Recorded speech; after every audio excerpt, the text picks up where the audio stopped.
have our weekly legal conversation with one Jeremy Rosenthal. Hey, Rosenthal, how you doing this morning? Let's go. Good morning. Let's go. I want to just dive right in because we're talking about college athletics. Let's talk about this $2.7 billion NCAA settlement. Yes.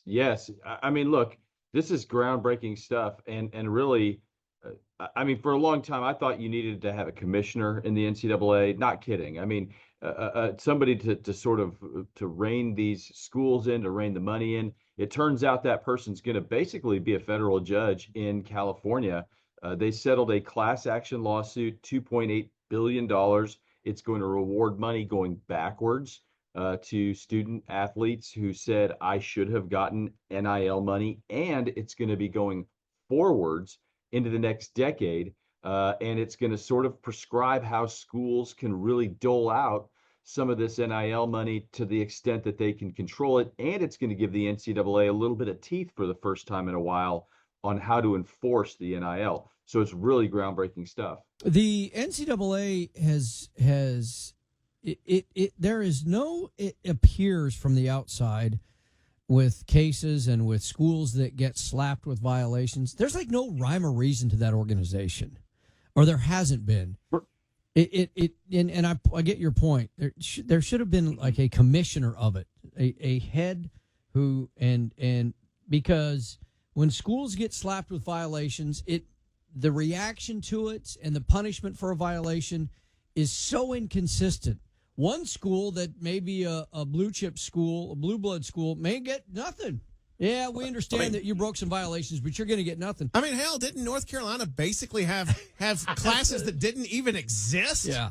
Allegedly, of course. And now I know we're getting into the weeds a little bit of this, but and then the schools that aren't necessarily so nationally recognized get slapped with a huge fine, and the banners have to be taken down from their gymnasium and all this stuff for 4 or 5 years. There's no rhyme or reason to the NCAA and how they run things. And Jeremy, we are not happy people in Memphis because we feel like that we usually get the short end of the stick, and we're basically punching above our weight compared to the big money schools.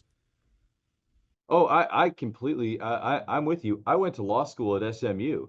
And they are the poster child for unfair treatment, right? They get the death penalty, and then fast forward 2 decades, Johnny Manziel gets suspended for a whole half for running his own business.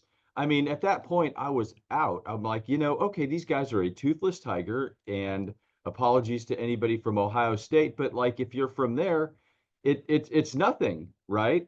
I mean, and look, and the rich are always going to get richer.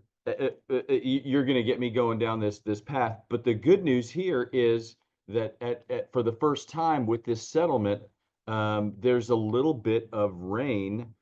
There's a judge, and the judge is giving the NCAA a little bit of power here to sort of rein in some of these NIL deals and to give the NCAA approval over the smell test. And look, we are in the Wild West days of the NIL. Let's just be clear. I mean, you've got a backup quarterback from Alabama, takes $1 million, says, thank you, I don't feel like playing this year. Good for him. Good for him. He's the one guy who's ever going to get away with that, right? Because from now on, everybody else is going to crack down. But from a legal standpoint, either Congress was going to have to step in, or somehow the NCAA there's just no way they were going to have any teeth. And this gives them a little bit of crunch, which they desperately need, because now you've got a federal judge who is ordering Power 5 schools. They have to pay in to this $2.8 billion settlement. And that judge is going to control how it is paid back in the past. Student athletes are going to get somewhere between 120,000 and less, depending on what sports you played. But more importantly, in the future, each school is allotted $22 million, but there's a salary cap. So there is going to be a little bit of structure here, and Ohio State's just not going to be able to buy this thing again. Is this essentially collegiate payrolls, athletic payrolls? That's exactly what it is. Yeah.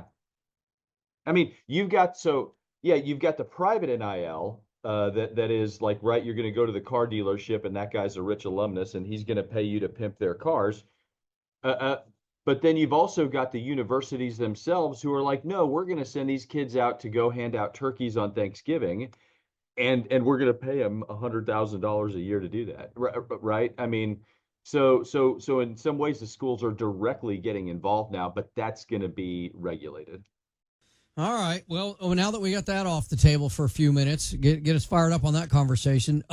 Let's talk about Apple. And I wonder when I hear the headline, or rather when I read